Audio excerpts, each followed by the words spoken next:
All right. Hello, everybody. Welcome back to another episode of 352 Blitz. Um, Episode 10 of the rebrand. Crazy. Time is flying. We're 10 weeks in. We've been growing a little bit steady here and there, but we want to continue to grow. So if you guys haven't already, like, follow, subscribe to us. We're everywhere. That's YouTube, Apple Podcasts, I think. We're on Twitch. We're on Twitter, everything at 352, and TikTok too. Sorry, TikTok too at 352 Blitz, all one word for you guys, easy for us to find. It's just me and Ed right now. We're going to have a couple more of our podcast members. Omar, which I think he might come. He's in Portugal right now. And Jay Butt, you guys know Justin, the Dolphins fan. He'll be here in a little bit too as well. And obviously, you guys know. But without further ado, let's go to get into it. First off, we all know Pat McAfee. If I'm saying his name wrong, I apologize. But he has landed a huge deal with ESPN. Huge deal. I got the details right here. First, he said that he received 4 major offers, but he decided to take the one with ESPN for obvious reasons, right? And it's going to be a program that's going to contain some segments called, one of them is called the Retain Full Creative Control. Not really sure what that means. There's going to be another one called Not Changing Format. It's going to also be part of Get Up. You guys know what that is. And First Take as well. Will be part of that too as well. And excuse my language, he's going to be part of something called Not Say Fuck Nearly as Much. And then he'll be on ESPN, he'll be on ESPN Plus, and he'll be on ESPN YouTube as well. Which I didn't know ESPN YouTube existed. But, what you got to say about that, Ed? Man, I think hold on, let me put this down. I think that all I gotta say, man, it's impressive what he's done, right? Because he was just a punter not too long ago, maybe 7 years ago. He was just not just a punter; he was the best punter in the league. And then he decides to call it quits early and focus on doing podcasts and doing his own thing, and it's going great. I mean, with the deal that he had with FanDuel was like a 4-year, $120 million. Yeah, $120 million deal, which he signed like I think 2 years ago or a year ago. And then now you see ESPN, and obviously they're paying him more. So there's no reason that, like, if you have FanDuel paying you that much money, and what's gonna make you go to another one? You know what I'm saying? Like, go to ESPN. So obviously they're paying him a lot of money. It's an inspiration too, because like we're doing this, right? We're doing a podcast. We want people to tune in. We want people to like what we're putting out, and we, that it's just an inspiration because it means like anybody can do it. Obviously, him being a punter in the NFL has a little bit more credibility than just 2 guys talking football, right? But at the end of the day, his desire to be one of the best podcasts out there and just entertainment overall, it's motivating for sure. Congrats to him, and he's a great. I like whenever he was on what's it called for football, college football. Game Day. Well, yeah, College Game Day. Whenever he's on College Game Day, the energy that he brings is very good. And it's fun. It's what Lee Corso used to bring. Lee Corso's obviously like 92 years old now, but he's bringing that energy, and it's lovely to see. I like it, and hopefully we get like that one day, man. Why not? Why not us? Facts, but why not us is right, and I think if we stick with it, we've been consistent and niche down and kind of had a rebrand. I think we can get to it if we just stick with it for sure. But like you said, it's been inspirational to see. And it's good to see somebody else win, especially somebody that deserves it. And like you just said, when he was on College Game Day, I think it was last week of the regular season or second to last week, he was fun. He was enjoyable. Yeah. He was bringing life to the show. He was charismatic, very personable. He's a great guy overall. So he deserves this no matter what. And I hope that he continues to grow, to get his bag and support his family and does his own thing, But yeah, we just wanted to start off the show, like I said, shouting out my boy, Pat McAfee, and hopefully that he continues to grow, like Ed said. So let's go to get into the football stuff, though. We got some controversial topics we want to cover today, and this is the time where we want people who are watching the show right now to give us your thoughts in the comments too, as well, because there's no right or wrong answer to these questions, right? So first question we had, me and you both play football a little bit, in our lives too, as well. Been watching football our whole lives as well. What do you think? Let's talk about NFL wise, just to keep it, consistent. What do you think is the hardest position to play in football? Mm, I think the hardest. I think there's two different positions, and a lot of people are going to say cornerback, but although it is hard, I think the two that are difficult for me is offensive lineman and linebacker, and I'll explain why. Offensive lineman, man, it's difficult because when I first started playing football, I played anywhere in the line. I was a huge guy in seventh grade, so I played center, I played guard, I played tackle, wherever they needed me, they moved me, and it's hard because there's only so much you can do, right? As an offensive lineman, there's only so much you can do so that it's not called holding, it's not called blocking the back, it's not called you know, and that causes your team to go 15, 10 yards, 20 yards back where the opposite side that you're supposed to be going. So I think as an offensive lineman, you're already at a disadvantage because somebody's going head on you, right? Let's say it's a passing play, you're the left tackle, right tackle, whatever it is. You have to step back. So you're already losing a lot of power that way because you're not going forward, you're going backward. And the defensive lineman already knows what he's going to do, right? He already knows he's going to go inside, he's going to cover this gap, or he's going to spin off of you, go to the other side, make sure that he's covering. So it's I think the offensive lineman is difficult, man, because if you just grab the wrong way, right? You usually tell you to get right under the breastplate. If you grab that the wrong way, or just one split second more, it's a flag. The whole momentum of the offense is already ruined. And then I think linebacker is a very difficult, one of the most difficult ones because you have to be physical. I mean, difficult. You have to be physical, you have to be smart, and you have to be able to do both. You have to cover and you have to make tackles, right? You can't just be a linebacker and not and just be one dimensional. I mean, back in the day, you used to just be able to go hit the running back, but nowadays, with how the offense, I mean, how the NFL, how college football is going, you can't do that. So as a linebacker, you got to be able to read what the offense is running, whether it's strong left, strong right, two wide receivers, split wide receivers, two tight ends on the, there's a lot that you have to read. You have to make the right call. After making the right call, you have to see who the heck you're going to cover. Are you in the flat?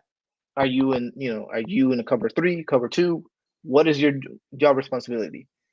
And if it is a jump, if it's just a little dump pass, it's a linebacker, you got to go get him, right? And running backs are way faster than a linebacker. Yeah. So I think you have to be physical because you have to, even though the offensive linemen are bigger than you have to go head on with offensive linemen and make the play, and they're outweighing you 100 pounds easily. So I think those are the two hardest positions. I got a follow-up question with you before I end up answering the question myself. So on offensive line, which I kind of agree with you there, what do you think is the hardest position on offensive line? In the offensive line, oh man, the stereotypical is going to be the left tackle because that's the blind side of the quarterback, right? But I think that one of the hardest positions to play is, for me, it's center because you're the captain of the offensive line, not the left tackle. I mean, the left tackle could be like the leader of the team, but at the end of the day, the center, you have to be able to remember the snap count from the quarterback, snap the ball right, and then after you snap the ball within a hundredth of a second, you have to make a move where you're going to hit a nose tackle dead on, or you're going to hit a D tackle. So I think center for me is the hardest position. Thanks. One more question too as well. And you said linebacker. Do you mean middle linebacker? Do you mean outside linebacker? You got your 3-4 linebacker. Which linebacker do you think? I'll say the middle linebacker. Outside linebacker, no disrespect to outside linebackers or anything like that, but with outside linebackers, you kind of really have a smaller job responsibility, right? You either rush the quarterback, rush the running back, or you have to cover the flat, or that's not pretty much it because it's a hard thing to do. But as a middle linebacker, that's the mic backer. You're the captain of the defense. You're calling the plays. You're calling the formation. You're making sure that everybody's doing their job correctly, that their D tackles are in the right gap and everything like that. So my linebacker, the middle linebacker is what I meant. Yeah, I like that. Cool. This is tough because we kind of have the same thought process with either quarterback or offensive lineman. I'm kind of drawn between offensive line and quarterback. I mean, not quarterback, cornerback, just because at corner it's a guessing game because you're at a disadvantage every single play because, like you said, like we all know, the wide receiver knows what they're going to run before each play. You can only have a guess. You can only watch so much film and kind of guess what they're going to do. But at the end of the day, you don't really know what they're going to do, right? So it's kind of tough in that aspect. However, I think offensive line is the toughest because you don't really get recognized in the game unless you fuck up, right? That's one thing as well, right? Especially as a tackle with pass rushers and whatnot. Like you said, the first step as a tackle in a pass rush situation is backwards. And everybody knows logically you don't have the power if you're going backwards, right? So at that point, it's a guessing game too as well because you don't know if the defensive lineman is going to go outside, inside. You don't know if he's going to bull rush you. You don't know if he's going to do the spin. You don't know what he's going to do either as well. So I would say offensive line, any position is the toughest part of the play on the football field. But I would say either tackle position is the toughest, in my opinion, just because you got to be a freak athlete. And as you guys see, nowadays with like Paris Johnson and stuff like that, those guys are not just big dudes. The boys are athletes. You know what I mean? So I think you have to be athletically gifted to play tackle, and you got to be strong as ever to play tackle too as well. And have a long career. So I would say left tackle specifically is the toughest position in football. My humble opinion. So yeah, I see where you're coming from with the center because you got to snap and then look up, and then you got 6'6", 350 hog volley trying to bull rush you. That's tough too as well. But it's like if I really, really had to pick, I would just say thinking about the game too as well. Left tackle, might be the toughest for sure. But definitely, let's keep it moving. Next thing I want to talk about is annoying fan bases. You think about Twitter, you think about in person when you see like videos of people just like pushing people in the stands of opposing, fan bases and whatnot. Who do you think has the most annoying fan base? A lot of people are going to say the Philadelphia Eagles. I don't have a problem with the Philadelphia Eagles, man. They're just very passionate. But the worst fan base to me are the Dallas Cowboys. Absolutely the worst. Every year, I moved here in 2007 from Puerto Rico. And every single year, and we're talking about now 16 years, right?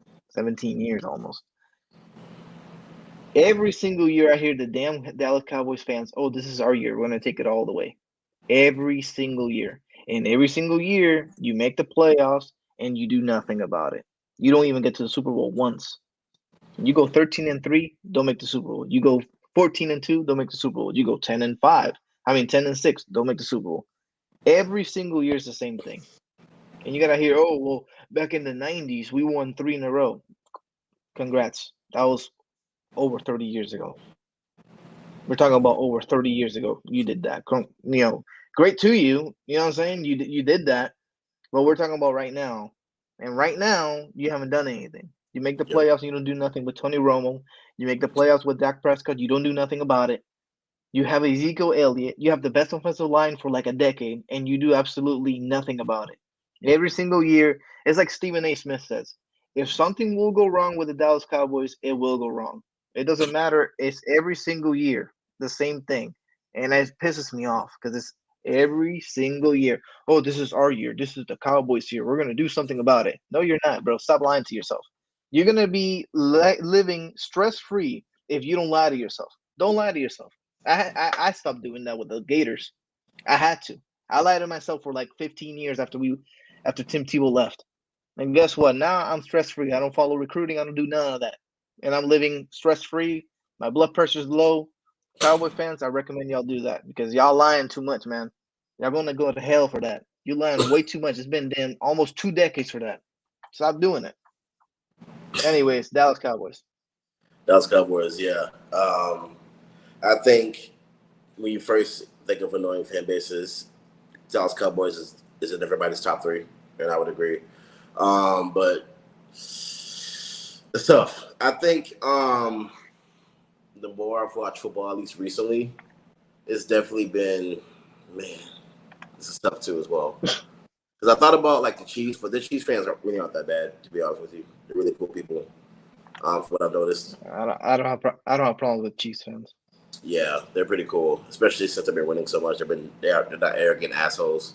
But it's a tie between the Eagles and the Cowboys for me. But I'm gonna go with the Eagles just because one, like the way that like the videos I've seen of them. Like I remember when the Niners went to go play at Philly for the NFC Championship, I think it was NFC Championship, and I saw videos of like women that are walking through the crowd getting pushed around and getting harassed by some dudes and stuff like that. And I've seen dudes calling old ladies bitches and sorry for my language, I apologize. I know I'm on Twitch, calling them the B word and whatnot and cussing people out, pushing them and shoving them and whatnot. I'm just like, bro, like at the end of the day, it's football, bro. Like I get that you're passionate, I get you hyped that you won the game, but like when you start like putting your hands on people and stuff like that and messing up the integrity of the game and then like harassing people online and stuff like that. I think that's where it kind of draws the line out. Love Jalen Hurts though. So then I have a question for you, Greg. Do you like Knicks fans? Because I feel like Knicks fans are equivalent to Philly fans. You're trying to start something, bro. You trying to throw me on the spot? Nah, bro, I'm being for real. Because Knicks fans, they win one playoff series and they go absolutely berserk. The whole city's going down. And they're talking crazy, bing bong, this and that. RJ Barrett is going to be the next thing. He's the go, whatever. I mean, do you have a problem with the Knicks? Personally, I don't follow basketball as much as I follow football, so I don't really notice it. Okay. But when I think of Knicks fans, I think of like our boys, Seabass, Farrell, all of our boys. So I don't think they've been cocky, arrogant, pieces of crap like what you're describing. But I think if what you're saying is true, then that's effed up. Like I got a problem with that for sure. If you're gonna act like that, yeah, I have a problem with it. No problem, But I don't know. I don't know if they've gone and I'm not gonna sit here and say that they've gone and pushed somebody, some old lady and whatever. But they definitely be cussing people out. They be flaming on everybody. That's why I don't really. I feel like that's just part of the game, right? Yeah. But I don't know. I wanted to ask you: and Knicks fans, are they the same as Philly? Because I mean, to me, they kind of act the same. I mean, yeah. Then, okay, since you're kind of learning about the Eagles fans and how bad they've been, like, what do you think? You still think the Cowboys fans are worse than Eagles fans? Yeah, because I think the Cowboys fans are just deluded. Cowboys fans are like FSU fans or Tennessee fans to make it worse. Tennessee fans, they've been saying that they're going to win something since 1999. They haven't won anything.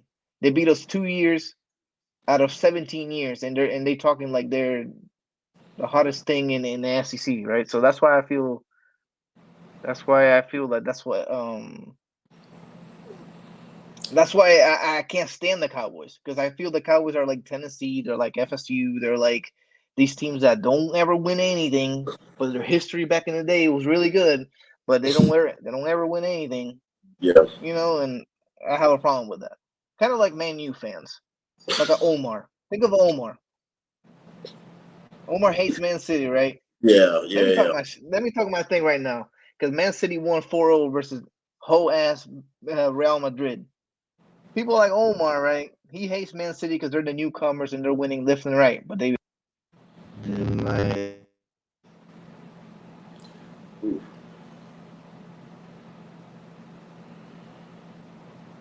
Look, I'm talking so much crap that I muted myself. Go ahead. Well, like people like Omar, like where they be talking about Man City this, Man City that, but they be dwelling about what Man United did 14,000 years ago. That's how I feel the Cowboys are. So I always feel that they're the worst fans because they're just miserable that their teams are garbage and they always lie to themselves.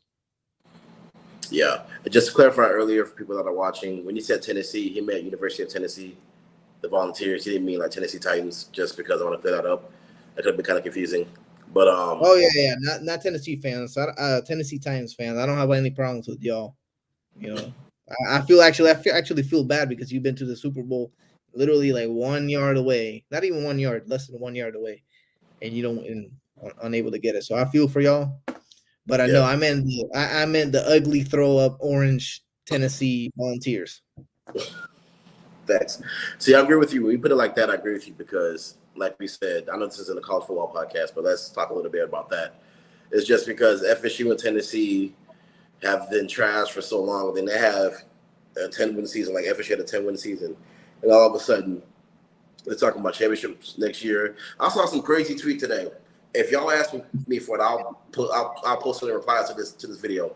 I saw a tweet today that said that Chris Winkie and Jameis Winston and Charlie Ward are jealous of would cry and would love to have the receiving core that Jordan Travis had today. Like, that's the best receiving core FSU has ever had. I'm like, well, first off, the only legit player that I've seen, not even legit, like someone that's a real deal threat that I think is really nice is Jaheim Bell, the tight end. But Johnny Wilson, he's not that good. He's 6'7". That's the best thing he has going for him, right? And when he played against Florida, he got locked up. Second of all, I think the guy that just got today, he was a transfer from, I think, Michigan State he was at. He's pretty nice, but he's not somebody where you guys can start calling him the best receiver core FSU's ever seen. Not even that, man. You're talking about Jameis Winston with his wide receiver core and Winkie, whatever his name is, with his wide receiver core and all of them people. You're talking about this team that barely played any games, and you're already saying that that's the best wide receiver core. Yeah, that's why I can't stand FSU fans either, especially Seabass. Seabass be talking on his neck, but that's for another day, right? We're not talking about that. Let's get back to the NFL. Yeah, so you got me heated about these fans because I think we kind of agree that Cowboy is definitely top 2, top 3 worst fans. I think everybody here would agree with that, and I think that Philly could be everybody's top 3 now, at least for what you learned today. So yeah, for sure. So, but okay, moving on. So we kind of talked about the NBA a little bit with the Knicks, we mentioned a little bit earlier, right? Thinking about the NFL and the NBA, which NFL player or players do you think could honestly, truly, obviously you haven't seen them play basketball, but like thinking of their metrics and their size and ability, their physical ability, who do you think could actually play in the NBA today? NFL player that can play in the NBA. Man, let me see.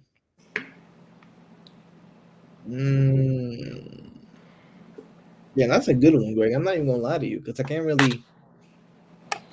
I'd say AJ Brown. Yeah. AJ Brown, I can see him being a solid shooting guard. Mm-hmm. And jumping out the gym. Maybe DK Metcalf, just simply because his vert doesn't even make sense. Yeah. I think wide receivers could have a better chance, but offensive linemen, no. Defensive linemen, no. Yeah. Linebackers, no. Running back wise, who? Derrick Henry, just because he's 6'3". Maybe 6'4", that. right? Yeah. Even then, 6'4" or 6'3" is tiny in the NBA. Not tiny, but like that's not big. You know what I mean? Yep. Well, Steph Curry's 6'3". You know what I mean? So, I think when you first think about it, right, sometimes you might think tight ends like Kyle Pitts could be somebody that might be good on the NFL team. Travis Kelce is somebody that comes to mind too as well, because obviously nowadays tight ends they're not what they used to be 10 years ago, right? So yeah, I really like that you say AJ Brown and DK Metcalf though, because those are guys that could just be athletic 2 guards or defensive players that can just try to play defense and then get boards and catch alley-oops here and there. So, but I think Travis Kelce would be a solid NBA player for sure. Because what is he, 6'6", 6'5"? Yep. Somewhere up there. I know Pitts is 6'6", solid 6'6". I'm trying to think of who else. Because I don't see Justin. I don't see Justin Jefferson playing NFL. I mean NBA, but I can see Chase playing in the NBA for whatever reason. I can see Chase. Yeah. I feel like he has handles. We know AR can play basketball. Yeah, we know AR can. He can definitely play basketball, and he be dunking the ball pretty well. Anthony Richardson, by the way, guys. Anthony Richardson for the Colts. Yeah, not Rodgers. Rodgers can't jump over 2 inches, man. Let's go. Yeah, definitely not. Definitely Anthony Richardson. It's a tough question when you think about it, because there's so many guys that are just pure gifted athletes, and I don't know why. I feel like CMC would be good at basketball. I don't know why, but I feel like that's just a guy that's like good at every single sport, no matter what. Like that's he was true. The kid in PE that was good at no matter what they play. It could be baseball, badminton. It could be dodgeball. Like he's killing everybody in every single sport, you know.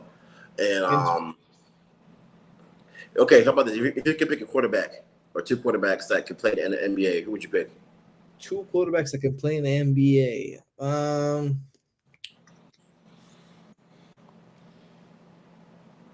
Nah, don't. I'm not even gonna lie. I think Joe Burrow could do something. Maybe Yeah. he'll be a sharpshooter, Yeah. right? And I think that young buck from the Bears too. What's his name? Or Justin Fields? Justin Fields. Yeah. Just because he's so athletic, he kind of remind me of like a Westbrook. Yeah. Yeah. Yeah, I think Burrow, I feel like Burrow has a shot on him for sure. I think that Justin Herbert could play basketball. I don't know why I get those vibes from him. I think he could play some basketball. Justin Herbert. Trying to think who else. Definitely not Mac Jones. I saw him at the gritty one time. Never again. I don't know. I feel like Lamar would just be horrible at basketball. Who else? Damn, that's tough, bro. That's tough because I would say either Justin Herbert, Burrow has a shot on him. I agree with you. Justin Fields is just a pure athlete. He'd be nice on the field as well, you know. But besides that, Tua, hell no. Who else? Riddler, Mayfield, Baker Mayfield, nah. No. Anthony Richardson, of course, we said that earlier. Obviously, Anthony Richardson, we've seen him play basketball. But that's a tough question. But to answer the question at first, I think top three might be A.J. Brown, Metcalf. I think either Pitts or Kelsey would be nice at basketball as well, too, you know. So, all right, moving on. A couple more topics we want to cover for today. So, thinking about the recent history, let's talk about like the last 5 years. All right, 5 years in. Which teams have just been the most? Like, which team do you think has been the most disappointing team in the NFL? Disappointing in that they weren't good enough, or that they had the talent and the wins, but they didn't win a Super Bowl. What do you mean? I would say like a team that had the roster, that had a great regular season, that like came up short in the playoffs, or just like has just failed in the front office, stuff like that.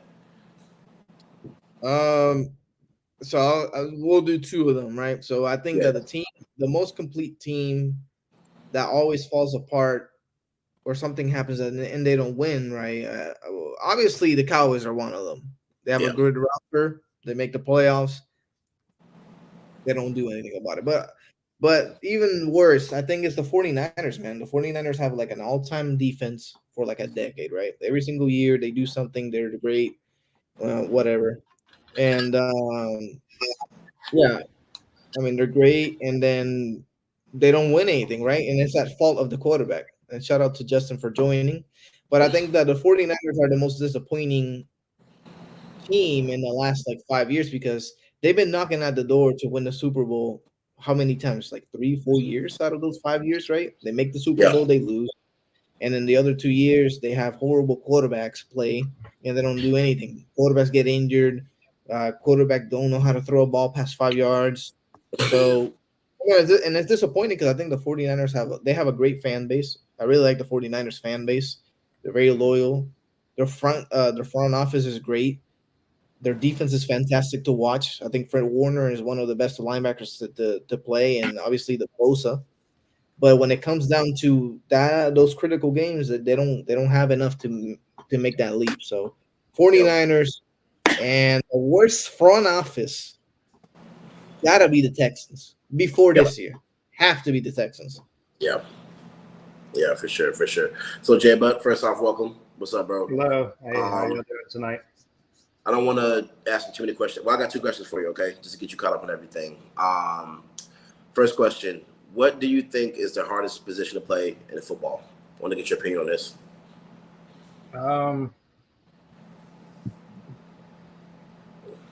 Probably offensive tackle. I'd probably say offensive tackle. Cornerback would be the only position I think that would be up there. But to me, offensive tackle, because you got to – now how defensive ends are, they're not really that big anymore. They're all running 4.4s. And you're having to block that. You're holding the edge. You're the most important lineman because you're just, especially if you're a left tackle with a right-handed quarterback or vice versa, you're protecting the blind side of your quarterback basically. But then with corners, not knowing the route that the wide receiver is going to run is very difficult covering wise. But to me, I think offensive tackle is a little more just for how big offensive tackles are. I mean, just weight wise, being able to move how well you have to block somebody and basically secure the edge, I think makes offensive tackle the hardest position. Yeah, I like that. I just for a reference earlier, I said offensive tackle specifically was the hardest position, But all right. So next question, kind of what we're discussing now as well. So think about the last 5 years or so. What do you think has been the most disappointing team in the last 5 years? And kind of do the same thing Ed did, where he gave two teams, where he talked about a team that's been like underperforming on the field, that had like the best roster, something else fell apart. And think about a team that has just a horrible front office that just messes everything up for them. So you said the first team is just a horrible team that just can't get it together. No, think about a team that should have been winning with the roster they had, but constantly underperforming, and that always gets there, but just always loses, stuff like that.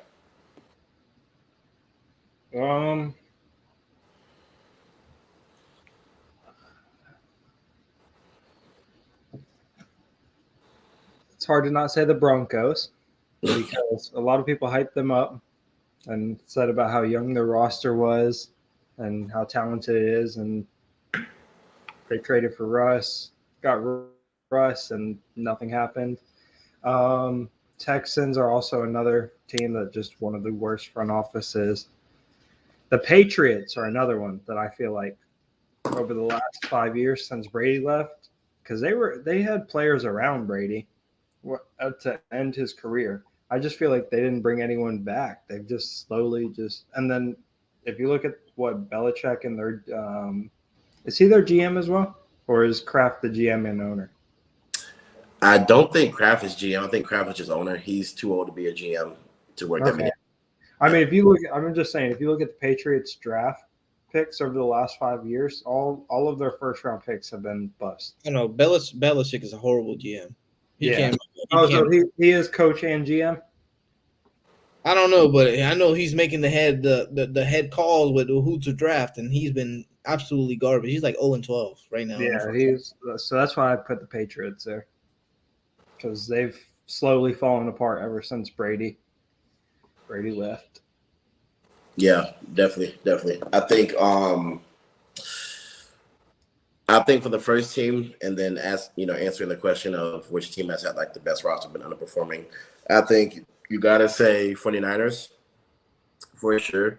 And if Eagles did win the Super Bowl a couple years ago, you could definitely say Eagles too as well. But I would say 49ers just because they've been constantly a top 2, top 3 team in the NFC as a whole. And like Ed said, they have a loyal fan base too as well. They've been having to support the top rosters, and for some reason they just can't win. I think they should have beat the Chiefs in the Super Bowl. I think that was 2 years ago at this point. I was pissed about that. They should have beat the Chiefs. They should have won that one, and especially having the best linebacker in the league and like a top 3 defensive lineman in the league, defensive end in the league. They should have been something better with that, So my only problem with that. Wait, didn't the Eagles win a Super Bowl within the last 5 years? Yeah, I was gonna say I would have said the Eagles if they didn't win in the last 5 years, but they won. Yeah. But yeah, definitely the Niners. So I know obviously last year they had an unfortunate thing with their injury. They were playing one of our homeboys at quarterback basically, right? So it is what it is. But when I think about a team that just has a global front office, you gotta say the Titans for sure. The Titans, I think, when they traded AJ Brown for, I don't even know who they traded him for. That's how bad the pick was. And then the fact that they're kind of just botching this whole thing. I think they should have got rid of Ryan Tannehill a long time ago. Got a better quarterback. I think they were a quarterback away from winning a Super Bowl, or at least getting to the Super Bowl. I'm not gonna lie. I actually like the trade that They did because they got rid of AJ Brown, yes, but then they also went back and got like a couple first round, second, third, whatever, and they drafted Traylon Burks from Arkansas. That's not even problem the same GM, is it? Huh? I thought they got a new GM since that guy. No, yeah, they also got a new GM, which is their new GM is a former Gator. Yes. He's a Gator alumni. He was appointed in 2023. But honestly, I didn't mind that trade because AJ Brown was asking for crazy amount of money, and then they couldn't pay him and pay their D tackle, who's phenomenal, Jeffrey Simmons, and then they couldn't pay Derrick Henry either. So instead, they traded him away, got a couple picks, and got Traylon Burks. The problem is that they have Ryan Tannehill as their quarterback. You can't do nothing with Ryan Tannehill. That man has big toes as his thumbs. So you're not gonna win with that guy. Yeah. Will Levis incoming week 2. Is that where he went? He went to the Titans? Yeah. Oh, Jesus Christ. Pray for him. I mean, I get what you're saying, Ed, but just between that, it's not even just that's the only reason. It's just the fact that they kind of messed up some moves here and there and not paying the right people the right amount of money and then making the right trades and getting the right people in the right positions to really push in a Super Bowl run that they should have had. You know, like when they finished, I think, what was it, first or second in the AFC that one year that the Bengals went to the Super Bowl, and then they kind of underperformed there too as well. I'm kind of disappointed with the Titans as a whole, to be honest, especially with how weak the AFC was. The AFC they're in the AFC South. South, okay. There were the Colts and They were Jacksonville. a 2 seed. They were a 2 seed that year, Greg. Yeah. Oh, they were 2 seed. Okay, my bad. Excuse me, 2 seed that year. Yeah, they went like 13-3. Yeah, that year they were nice, but like you said, they could never get the job done at the end. Exactly. So sorry to interrupt here, Justin. Here's another question. 2 questions. Okay, what is the worst fan base in the NFL? And if you say the Eagles, which a lot of people say the Eagles, can you compare the Eagles fans to Knicks fans? You're gonna get me in hot water here. I'm just asking a simple question because Knicks fans are closer to New Orleans fans. New Orleans who? Pelicans? The Saints. I can't stand Saints. I don't hear anything about Saints fans because all Saints fans live in Louisiana. The only person I know. Yeah, but they're annoying. They're annoying though. They're very. No, I don't really interact with them other than. Other than Obed. I don't interact. Yeah, other than Obed when they're like negative $50 million in debt, and then all of a sudden they make 2 players contract and flip it to $50 million that they can use for free agency. So I don't really mind. But okay, keep going. Honestly, it's between Philly and Oakland. But yeah, I can't stand New Orleans fans either. Philly and Oakland? Who? Oakland who? The Raiders. You asked who the 2 worst fan bases are. Oh, Oakland Raiders. Okay. Well, I mean, they're in Vegas. I got confused. Oh, I'm sorry. My bad. I'm a few years off. But yeah, I would say, I mean, the Raiders, they still bring in crowds from Oakland. So I'd say Raiders and even all over the U.S. Raiders fans are just crazy people. So Raiders and Saints, that's different. Honestly, I did not expect that from. You guys got to remember, Saints fans are basically LSU fans for the most part. Them Baton Rouge, back South Louisiana people. Yeah. Also, one more question we didn't get to ask you as well that we talked about earlier, Jay Butt, is which NFL player do you think can make an NBA roster? I mean, the easy answer are we talking about right now? Yeah. Oh, right now, LeBron's too old. He'd be fucking shot by week 2. NFL player that can play in the NBA. Oh, NFL player that can play in the NBA. Yeah. Kyle Pitts.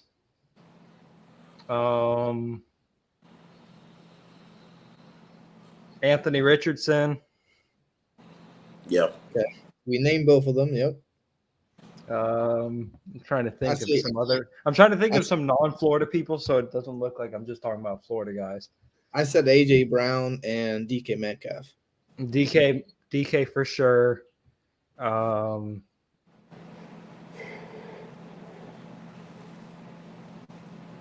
Yeah, I can't think of too many right now, but definitely definitely DK. DK would probably be my number one actually, and then I would go Kyle Pitts. Yeah. But I've seen AR. I've seen AR in the gym before, and that man be 360 windmill. Yeah, he's nice with it. Just to clarify again, we're talking about Anthony Richardson, not Aaron Rodgers. For the fans. Oh yeah, for sure. Just for We're not talking about that old man. Nah, for sure. But all right. So last question we got before we wrap things up, fellas, is if you could choose one NFL player, this could be all time as well, just not right now. If you could choose one NFL player to have an injury-free career, who would it be? We'll go with you, J-Buck. Injury-free career. I would have to say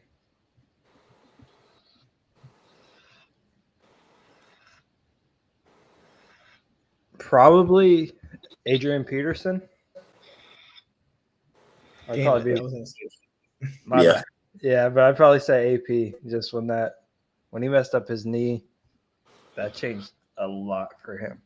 Yeah. Which is crazy because now people, with how the medical field is now and all the technology they've came across, people are bouncing back left and right from ACLs. Well, he bounced back because after he tore his ACL, he ran for 2,000 yards. The problem was with him, he got injured, and then he also was hitting his. He apparently, we're not going to talk about that. Allegedly, he was hitting his kid with a switch or something like that. That's just the old school.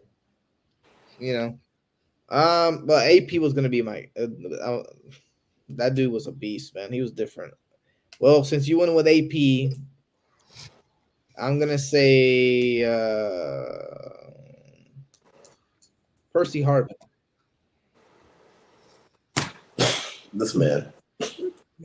Percy Harvin, man. If Percy Harvin wouldn't have migraines, if he didn't have them concussions and migraines, I think he would have been. I don't even know what he could have been because he was killing with the Vikings. He went over to the Seahawks. He was killing it with them too. I think his stint with the Vikings would have been longer if he didn't have so much, migraines and concussions that he was dealing with. Yeah. So he was a monster. He ran. No, he was a halfback. He was a wide receiver. It was phenomenal to watch. Kick return, punt return, everything. I think he took one back in the Super Bowl against the Broncos. Yep, he did. He sure did. Back, yeah. And he was nice with the Vikings too as well. I don't know if you guys saw my face. Obviously, that's who I was going to pick. But when I think about people that had injuries, I would say Andrew Luck comes to mind for sure. He was that dude, and to see him retire at 29, like right when he was entering his prime, was horrible. Especially the way he was treated too when he had to retire. I remember Colts fans like booing him, something crazy like that. But yeah, definitely. Real quick. Yeah. Just on because I know we kind of all covered offensive players. Defensively, I would say Luke Kuechly as well because he retired at what, 30? 29, 30? 9. Yeah, from concussions as well, and he was a freaking beast. Patrick Willis is another guy that retired early. Absolute monster at linebacker. Yeah, there's a bunch, man. Then Bo Jackson. Recently, Chris Carson retired with the neck injury. I thought he was going to be a really good back in Seattle. Yeah. Well, he was a really good back for 2-3 years. Yeah. Yeah. I think what Ed just said. What'd you say, Ed? I said that Bo Jackson was another guy. Yeah, Bo Jackson. Well, that was obviously before our time, but yeah, Bo Jack.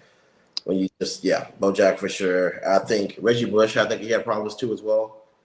He started. Well, he continued to play, but injuries really diminished his career. Like he played a long career, but it just wasn't the same. Yeah, towards the end. Yeah. Did Barry Sanders retire for injuries or just because Detroit? No, he retired because the Lions were god awful. Okay. I just wanted to. I didn't know if he was in that category or not. Yeah. I know. I remember his name, Alex Smith. Alex Smith. I think he was playing with. Oh, don't. I mean, he had a gruesome injury. That was Yeah, yeah, that one was bad. probably one of the worst Good. injuries ever. When you play with, I think he played with the Chiefs for a while. He was good with the Chiefs for a while. Pretty solid with them. He was with the 49ers. He's with them now. He was with them when it happened. No, he started with the 49ers, and then they replaced him with Colin Kaepernick, and then he went over to the Chiefs with Andy Reid before Mahomes. Okay, that sounds about right. Yeah.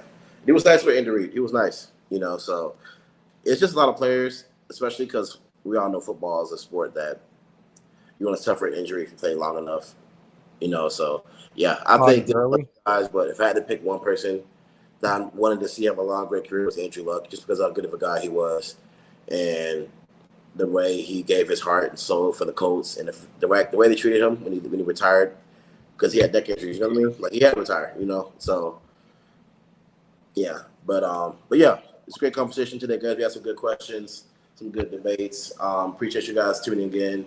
As always, follow us everywhere. That's TikTok, Twitter, YouTube, all that good stuff. Twitch as well, whenever we go live at 352 Blitz. Like we said, always one word, Z at the end. And until next week. I think, also one more announcement. I apologize, guys. We're now going to start streaming on Wednesdays at 8 p.m. Eastern every Wednesday now instead of every Monday, because as we get close to the season, we want to get used to streaming on Wednesdays, and obviously in season, Monday Night Football, people are not going to watch, right? Yeah. So we want to definitely do that. And Go City!